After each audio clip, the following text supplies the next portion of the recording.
What is up, crew? Welcome to Seek the Edge podcast with me, Kelsey Lensman, where our mission is to challenge you outside of your comfort zone so you can tap into the God-given potential inside.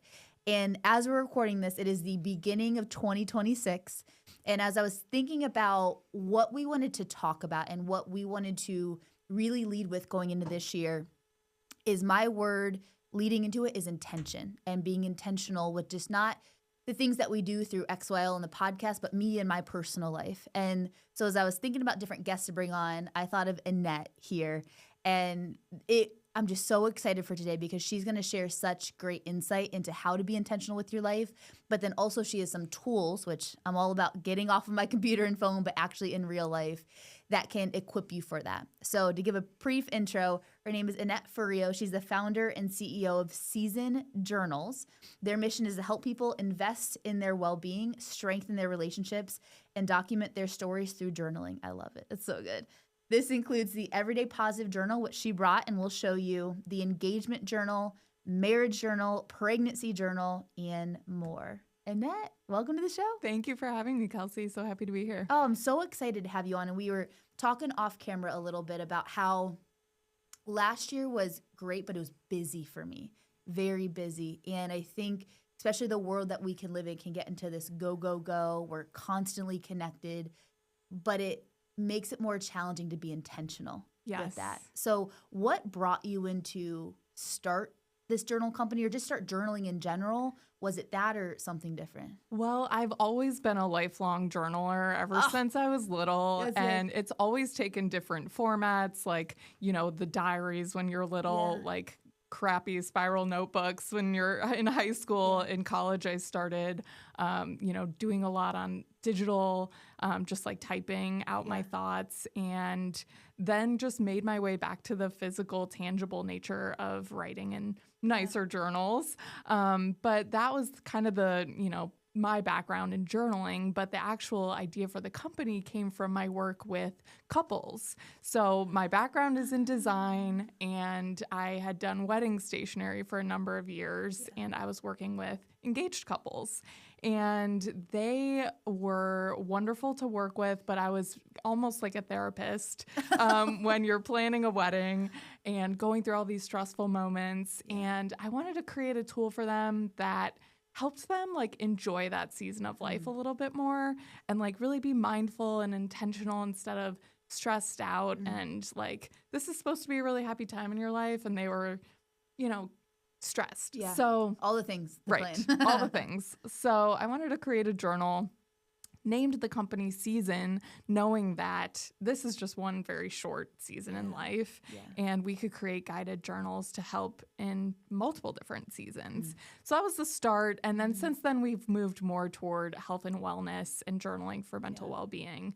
That's really where my passion lies right now. Of course, the seasons are super important too, but I think the daily that we'll talk about today, like setting intentions for your life, for your days, your weeks, your months, is really motivating to me right now. So, One, I love the seasons first. Like the name of the company, but also the thought of let's be intentional about this engagement season. Or I know you have a pregnancy one. Let's be intentional about that, because I know there's been times in my life where I've looked back and it just feels like the blink of an eye. It goes, and if we're not intentional with the time and energy that we put towards it, the time goes fast. It does. And having a written record of a time too is a really neat thing.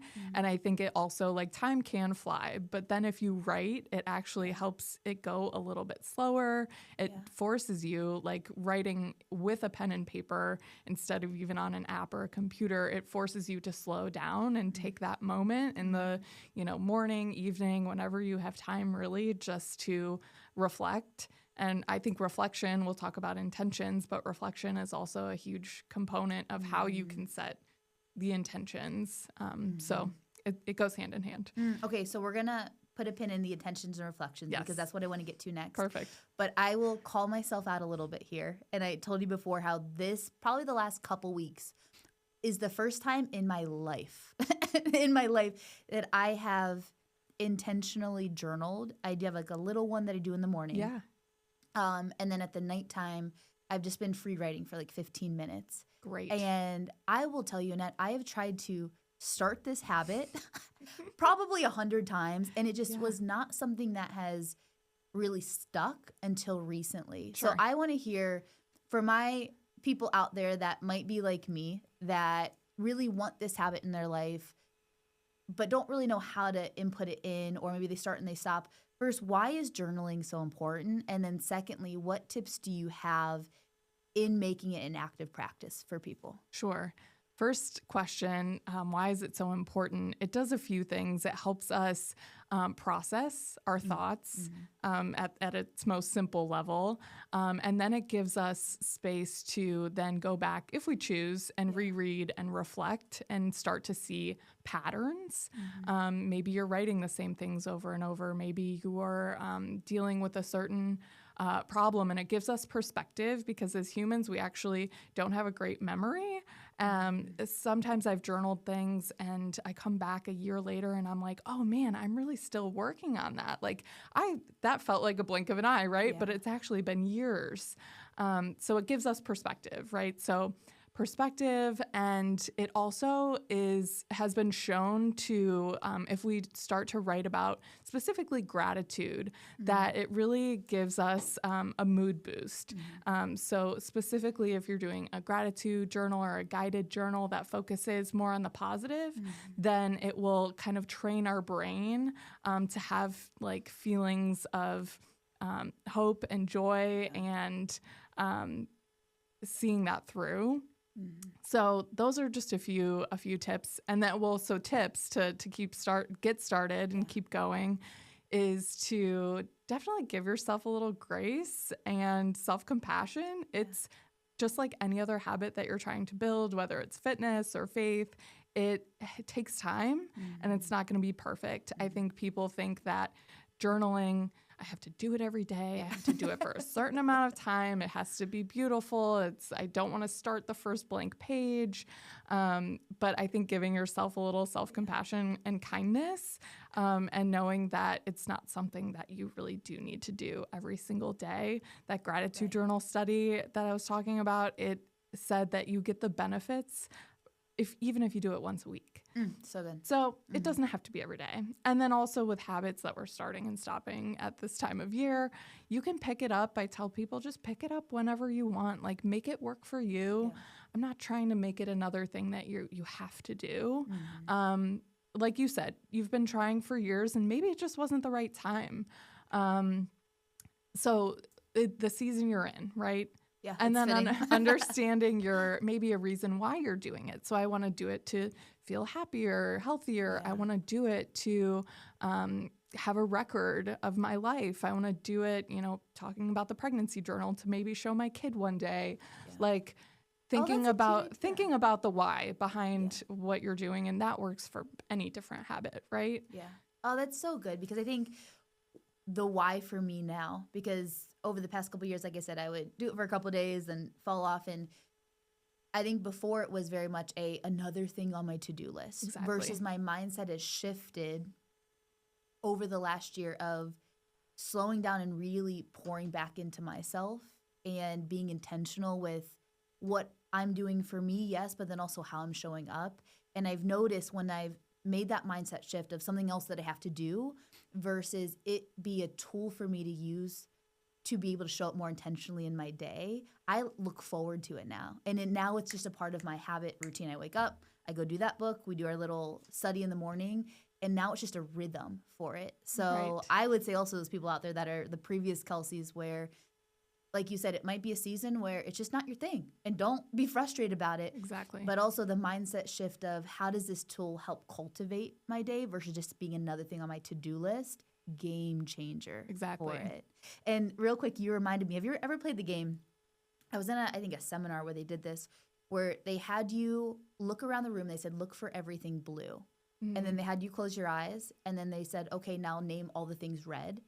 And you couldn't do it, right? Yes. But what they were training you was your focus, like what you focused on magnified. And so I love that with regards to the gratitude is it can sound I'll be very honest, it can sound cheesy of like, do your gratitude list. And like, it's just a buzzword nowadays. It is. But the science behind this, you cannot argue out of it. Right. And when you focus on, hey, what's going well today? We tell our crew, what is something that you're proud of yourself for today? Exactly. You start to ingrain those like neural pathways in your brain that you see life differently, which I think is so cool. Yes, and it's proven that if you focus on the good things, or like when we tend to write as humans, we tend to go negative or like work through those issues, which of course is great, right? We want to be able to use journaling as a tool to work through our challenges, but to focus on the positive or the gratitude, like that is what can keep you coming back to have you like, we just want to make people feel better at the end of the day, right? We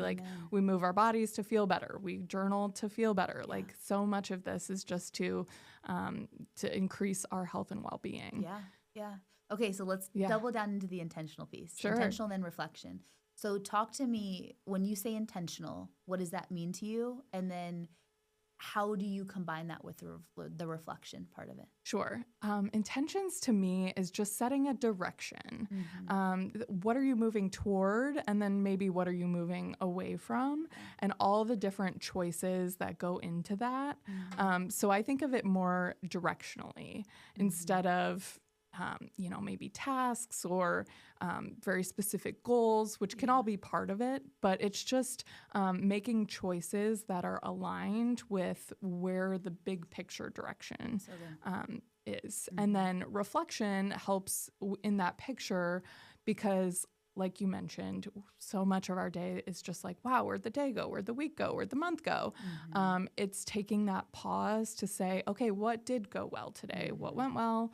What can we celebrate? That's another thing that we don't, we kind of let the good moments just kind of roll by maybe. We don't celebrate ourselves enough. So taking a pause, seeing what's going well, and then seeing like where you're maybe falling short in your vision, and then understanding, using that as reference material per se to then move forward, because it's not always going to be linear, right? You're telling me that. Sure is not. And up to you how often you want to reflect or journal. If some people, we have in our weekly planner, you do it weekly. So it's like what went well this week, if daily feels too frequent, but just to start to see some patterns. Have you seen patterns? You don't have to disclose this, but through your journaling, it sounds like you've been able to acknowledge patterns in your life that has happened. Yes. Can you tell me a little bit about that, or what you've realized that you might have not if you weren't intentional with that time? I think I just tend to see myself writing similar things. That's good. And that's when a little bit of a flag goes up and says, okay, maybe something needs to change because you're still working through this. So I think, not going into specifics, I think it's kind of that pattern. Yeah. I think that's powerful. It's suiting having you on, because last weekend, so even a couple days ago, I'll get on these rampages where then I want to clean my entire house. And I'm like, I'm good for a couple months. And then I'm just like, let's clear everything out. Yes. The cupboards, let's clear it out.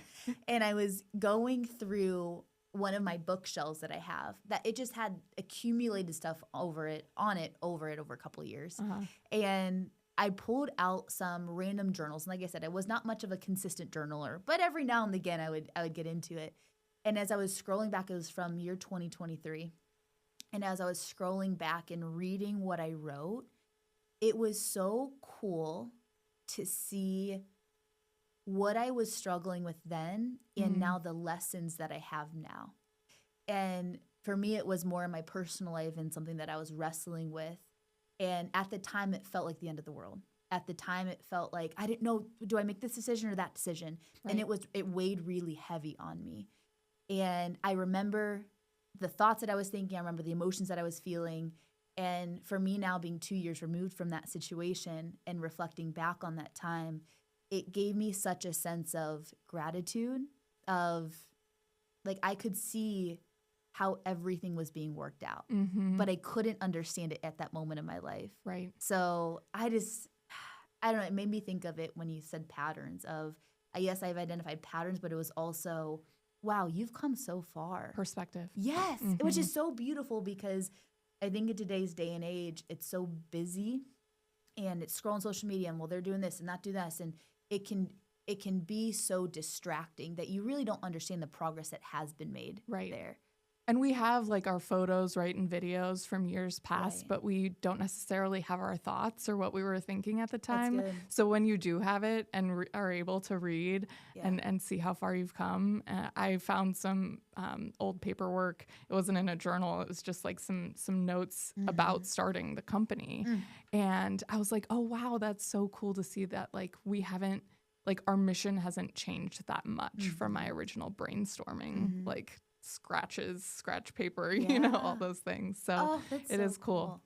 Let's you shared with us beforehand about your, I think it was your wellness. What is that called? Yes. The wellness wheel. So it's so interesting, Annette, because I did a goal setting and vision call with our community, just Zoom call. Yes. And one thing that I put in is the different areas, not just where's your fitness at, but where's fun at in your life? Yeah. Where is your wellness, where's your spiritual, like all those different components of it. And so you pulled this out and I was like, that looks exactly like it. Yeah. So can you share where that came from, the wellness wheel, and what that entails, and then we'll go from goal setting from there? I think it was actually developed in the 80s, but has since gained popularity, just naming the dimension of wellness. Some people say they're 7, 8, you know, some people have changed them, but the idea is that your health and well-being is not just one area. It's not one dimension. It's holistic. So we have physical, emotional, financial, spiritual, environmental, intellectual, occupational, and social. And so every season, every dimension is going to be a little different, right? And I don't think the goal is for everything to be at 10 out of 10 because that's not realistic and that's not life. But this gives us, you know, as again, humans, we like to put things in boxes and have structure, some of us. So this helps us take an inventory. We can say out of 10, you know, where is my social well-being? You know, that's your relationships. And you can say, oh, okay, well, last year, you know, I'm doing this kind of as an annual practice or so. Last year I felt good, or last year I didn't feel so good. You know, I felt isolated, or, you know, my friend group was thriving. You know, it could be anything. And that can help inform, you know, where am I going to go with my social dimension next year? Maybe you are going to focus on something that is a little bit lower scoring, or maybe it's still not the time. And you're saying, this year I'm going to pour into my physical, and that might take away from my social, or, you know, it affects other areas.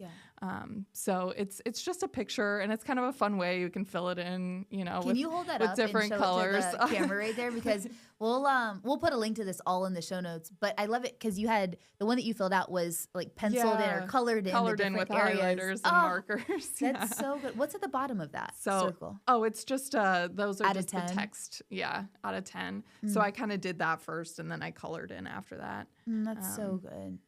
It's just a snapshot, you know, because we can, I think, reflecting on life, we can have a tendency to make it better than what it was. Like, oh, last year I was feeling so good, and this year I feel terrible. But when you have that tool, you can objectively see over time. Exactly. And I was reminded of this when I went to the doctor, and they asked, they gave the pain score. And I felt like that was so hard to assign a number to the pain. But I was like, that, you know, they use that because it works, and they have a number to track that when you come back next time, they can track the number. So even if you're like, I don't really know what number, you know, my emotional or environmental is, like, you still give it your best shot, your gut feeling, and then do it again in a couple months, in the quarter or seasonally or annually, and see how you've changed. I love that. And a lot of what we do, like the whole premise around our message is like seeking the edge of your comfort zone. And people can take that of do the physical thing. Like, yeah, we'll have the physical events. That's why we do it to some extent. But seeking the edge of your comfort zone can also be, hey, emotionally, I'm at like a 2 right now. So that might mean start journaling or start opening up to people. And that is just as uncomfortable for some people as it is signing up for this crazy event and hitting this PR. Exactly. And so that's also the message that I'm so excited to have you on to share about, of whenever we're seeking the edge, is to become more of who you were created to be and have the more potential within you. And to do that isn't just having a 10 out of 10 in your fitness and then everything else be a 0, but it's being able to see the big picture and say, hey, where do I want to grow this year? And then what do I want to focus on? Right. I love that. And I think you made such a good point about that journaling is not necessarily easy, but your audience is resilient. That's a word that I'm trying to use this year too. Good. Yeah. And just keep at it. And I think it is a little uncomfortable to write what you're thinking and maybe to see those patterns that keep coming up, because you can just forget about it if you don't write it down or don't talk about it to somebody and go on with your next day. But if you have a journal practice and you know, try to be introspective and try to learn more about yourself, that can be a little uncomfortable sometimes. Yeah. Oh, so good. I want to transition a little bit to goal setting because you do a whole goal setting workshop. I was looking at yours, like, this is amazing. So can you share with me, it's the beginning of the year. Actually, I'm going to flip it. Share with me 2 things that people do wrong goal setting. And then let's flip it. What are 2 things that you recommend or that you teach in your goal setting? Sure. I think something that people do wrong is setting goals that are too lofty, because then it's harder to achieve them. And then instead of dialing them back, they abandon them altogether.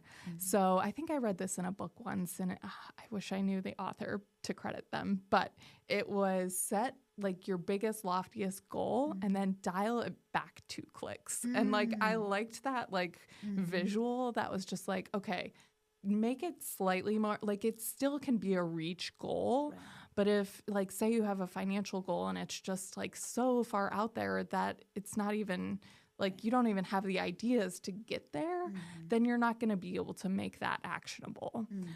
So then people get discouraged. And once you get discouraged, all bets are off. Right. So that's one. Another one I think is, and I am surely guilty of this, going it alone. So community is so important to you and your community. And I think that is one of the proven ways to make your goals stick, is to either have one person that's an accountability partner, or a group is even more powerful, because at the end of the day, our motivation daily is not always going to be there. So we need a backup plan when our motivation fails, and that backup plan is your person. Your people. I mean, you're not meant to do life alone. Right. And that when I started to get out of my way in my fitness journey and I hired a coach, it was like a turbocharge for me in my fitness, because it helped me short track everything. And I love that part of community, because we can set these goals or write them down in our journal. But then when you declare them to somebody else and you share that vision or share that goal, and then also the process, how am I going to get there? That's when it becomes real. And that's when you get to step into who you have to become to obtain that goal, which I love. And I loved that from your last episode about the who, like who you want to become. I think you can ask that question in all these areas of wellness. Who do I want to be in my physical life? Who do I want to be in my emotional life, in my relationships? And maybe those are, slightly different versions of yourself, but hopefully all authentic versions. Oh, so good. Okay, let's flip it then. Sure. 2 things that you have to give us your whole goal setting workshop, but 2 things that you'd recommend or that you would share to the audience that's going to help them this year. Sure. This is not new. It's breaking your goals down. Our weekly goal pad has 3 tasks to do to your major goal. So the book, The One Thing, is great because that's helping you focus. So when you're saying, yes to one thing, you're saying no to other things. When you're saying no to some things, you're saying yes to other things. So what is your one thing?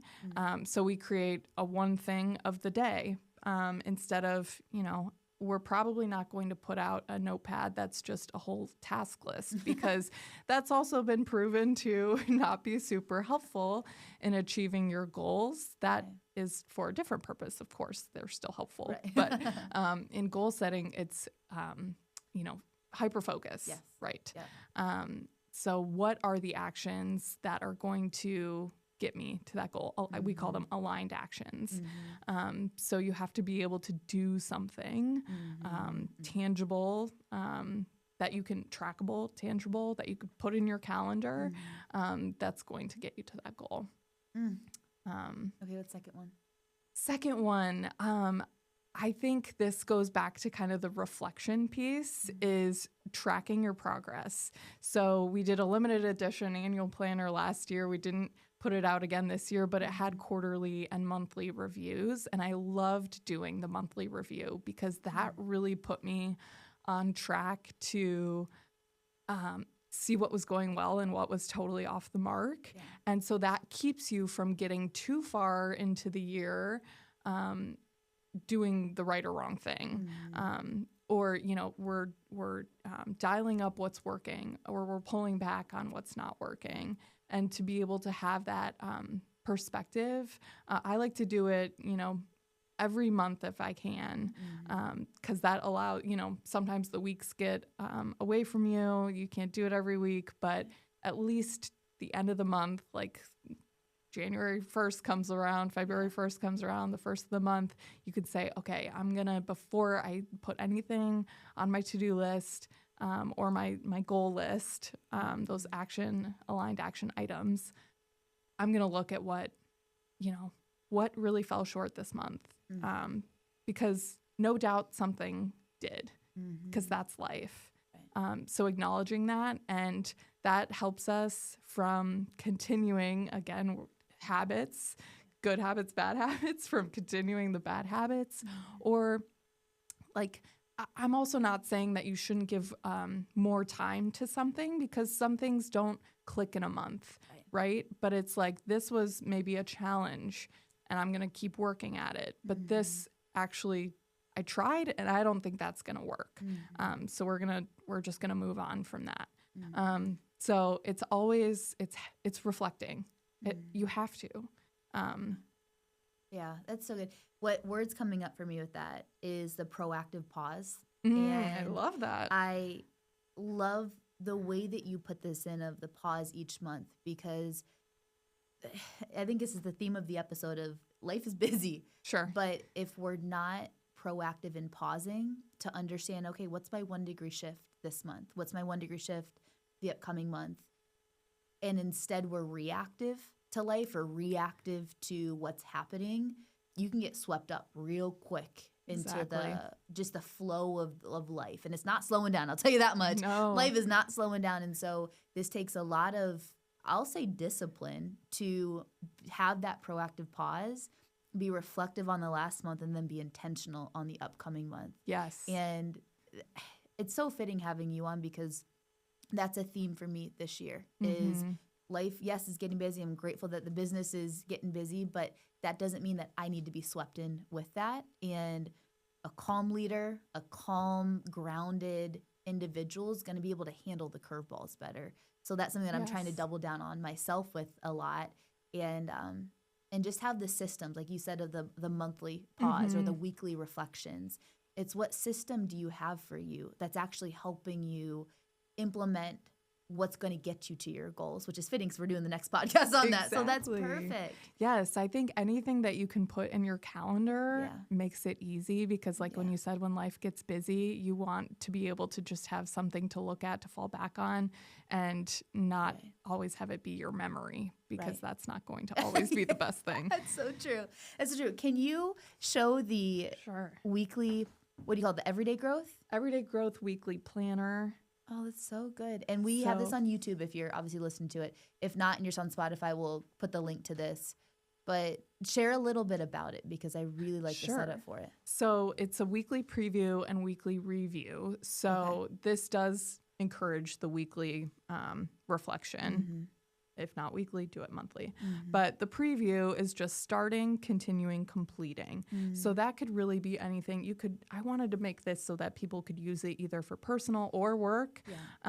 So it could be a project you're starting. It could be, an initiative you're continuing, and then something that you're finishing that you can celebrate. And actually that's in the review, what's working, what I'm learning, and what I'm celebrating. So what's working, obviously we want to be mindful of that and continue it. What I'm learning is the challenges. We have to accept that there are going to be challenges, but we want to be able to learn from them. So writing down your learnings, and then, like I said, we don't necessarily celebrate enough. So what am I celebrating? Even if it's just me celebrating myself. Amen. Like self-compassion, right? And then having Monday through Sunday, a daily goal and 3 aligned action items to get you there. That's so good. Simple, just really simple. I think that's kind of the theme behind a lot of our products because we want people to utilize them and continue utilizing them in a busy modern day life and still get their, move toward their goals, feel better with gratitude and, understand a holistic picture of their health and well-being. That's good. And for those high achievers out there, because I know there's some people listening that are very much like myself that, are continuously wanting to reach that next level, and they can have a tendency to think, oh, this stuff, it doesn't matter, or it's not going to help me get to where I want to get to, or not that it's a waste of time, but it can feel a waste of time. I have all these other things to do, and I will be the first one to tell you, taking time for stuff like this, it is the ultimate next level hack, because to go faster doesn't mean to put your foot on the gas pedal. A lot of times it means to slow down. And I really want to speak to previous Kelseys out there, whether you own a business or you run the household or you just have that kind of innately wired within you to have the pause to do this everyday growth, to have the system of being intentional and then reflecting on my week. And just to operate at that level, you're going to be able to do more better. And that doesn't mean just by putting so much on your plate, but because you have systems that you can reflect on it and you can, what was I proud of this past week? What did I do well this past week? And that's going to be a big hack for it. And while you were talking, I was thinking this also just gives you more information, more data. Some of those high performing people want more data. So this is just a different form of like what your watch is giving you, what your ring is giving you. This is coming from your brain, your emotional, which is the most important part. And you can have that as your quote unquote data to move forward and make informed decisions from. And you just get to know you better at the end of the day. Exactly. You get to be more, you get to know you better, and you're going to be a better human in your life. Yeah. That's so good. Okay, we have to wrap up pretty soon, even though I could talk to you about habits and goal setting literally forever. But what would you say is one intentional habit that, yes, it can be journaling, but that you would encourage people to do to make the most out of their 2026? Or it can be questions they ask themselves. I think a good question is, what direction do I want to move toward? I think so many times, especially the first of the year, it's all about concrete goals and giving yourself a little bit more breath to think of a broader direction. Gives us a little bit more room to breathe and grow. So I would encourage you to think big picture right now while we're in the energy and excitement of the new year, and allow yourself to dream, like I said, that dream goal, and then dial it back to something that actually feels achievable, but still scares you a little, like you said, outside your comfort zone a little. And even just give yourself the time. I think that's the biggest lesson in journaling and mindful habits. It's that you're not going to find time. because it's a busy life that we lead. You have to make time, and understanding that you will grow and benefit from the mindful activity, whatever it may be. It could be journaling, it could be something else, that you will see growth from that. I have nothing else to add to that. That's great. And Annette, I just appreciate you creating the tools for people, because it's one to talk about this and to talk about the systems and all of that, but to actually have the physical tools that people can implement in their life. I know I'm a physical book. I love books. I love journals. Like that's my jam. And so as soon as you brought out the everyday growth, we talked about it a couple months ago, and then to see this product now out into fruition, it's so exciting. It's so exciting. Thank you. And hopefully this will be a journal one day too. That's what I'll be working on in 2026. Where do you head with season journals in 2026, or even just next step? Where do you foresee this going? My big goals for this year are to publish 2 new journals in our everyday collection. So we started with Everyday Positive, which is our gratitude and positivity journal. And this year, hopefully in the second half of the year, I'll spend the first half writing, the second half publishing the Everyday Growth journal, and a wellness journal, more wellness focused. So we'll have that collection that kind of focuses on many areas of the dimensions of wellness. So excited. I'm so excited just to continue it. It's funny. I had somebody mention literally on Monday, a couple of days ago, they're like, because I do my journal and I do like my little morning routine. And they're like, Kelsey, when are you going to come out with your own journal? Yeah. And I said, that's Annette. That's not me. So we might have to collab on that in the future just to be able to continue. But I do I'm going to put all of your information in the show notes for those that are looking for the Everyday Growth Planner. Is that what you call it? Weekly planner. Weekly planner. Or the journals, the Everyday Positive journal. Go into that real briefly because we haven't touched on that. Sure. Everyday Positive is it's a gratitude journal, but it also gives space to write an act of self-care, an act of kindness, a word of your day, and then a room to write positive thoughts. So it's intention reflection, kind of that habit that we talk about. Yeah. So set a word to guide your day, all about intention, right? Yeah. The easiest way, I think, to be intentional about your day, pick a word. Yeah. That's hopefully going to guide some of your decisions you make that day. Self-care, self-love, it's not just, again, a buzzword. We need to love ourselves too. But kindness, we also need to love others. So spreading kindness to the world, write what you're going to do. Write an act of self-care, write an act of kindness, write your gratitude, and then last but not least, just your free flow, positive thoughts. So good. We'll put all that on there. Awesome. That's great. We'll put all of it. Well, thank you for coming on. Thank you for, like I said, creating the tools for it. And I'm just excited for those that also want to find it on social. What's the social to follow? At Season Journals. Okay. We'll put that all on there. Easy. We'll put the website, social, all the things. And is there anything else you want to share with the community? No, I'm just so grateful for the opportunity. Thank you, Kelsey. Oh, of course. This is the first of many that y'all just wait, first of many. But thank you, everybody, for listening in. And I know this is a big part of your year where you are being intentional. You are focused on where do I want to grow in those different areas of my life. And so what I'm going to encourage and challenge you is what one piece of advice, what one piece of epiphany that went off in your head as Annette talked about either setting intentions or reflection. I want you to message her at Season Journals on social and share with her the one takeaway that you have. And I know being a creator, being somebody that is trying to also just put some good out in the world, it means more to us than you could ever imagine when you get some feedback like that. I would love that. Yeah. So thank you all for joining. Once again, continue to seek the edge, be intentional about stepping out of your comfort zone that, yes, can be physical. We got some crazy mountain hikes this year, but then also can be emotional, spiritual, all those different areas to make you more you and to really step into your God-given potential. Love you guys. Have an amazing rest of your week.